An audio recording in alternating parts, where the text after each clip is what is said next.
For today's ganap ay pupunta kami ng Jollibee. Bida-bida ang saya. Charis. Akala pa nga ng aking asawa ay picture to. Video naman pala. Nagutom nga kami parehas kaya napag-isip-isip namin na magpunta ng Jollibee para mag-take out ng pagkain. Buti na lang talaga at malapit ang pagkain dito. Lalakad ka lang ng kaunti. Yun nga din ang kinaganda sa Maynila. 24 hours open ang mga pagkain dito. Kapag nagugutom ka ay lumabas ka lang ng bahay ay makakakain ka na. How I wish na may ganun din sa probinsya. 24 hours open pero wala dahil maaga natutulog mga tao sa probinsya. Ako lang ata ang mulat doon hanggang umaga kapag nagbabakasyon ako ng probinsya. Anyways, nilalakad nga lang dito yung Jollibee. Nakakahinga lang maglakad pero carry naman. Exercise nga, ganun. Sa amin nga paglalakad ay nakarating din naman kami. Sabi ko naman sa inyo malapit lang to. Umorder na nga ang aking asawa ng pagkain namin. Magte-take out na lang nga kami dahil sa bahay na lang kami kakain. Naglakad pa kami tapos sa bahay din pala kami kakain.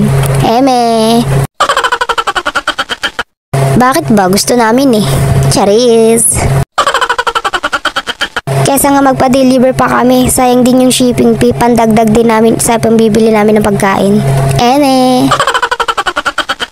Waiting nga lang kami dito sa order namin. Habang naghihintay nga kami ng order namin, nagugutom na talaga ako.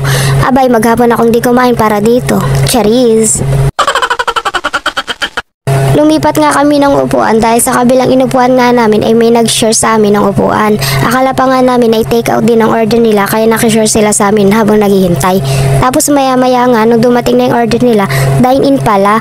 Kami na lang ang nag-adjust para lumipat, nakakaya naman sa kanila. Hi!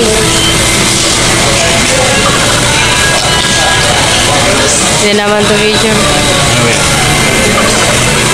Sinong ko? After ilang oras nga, andito na rin ang order namin at kami nga ay maglalakad na ulit pa uwi. Sabi ko naman sa inyo take out to. Yun lang, thank you for watching, bye bye!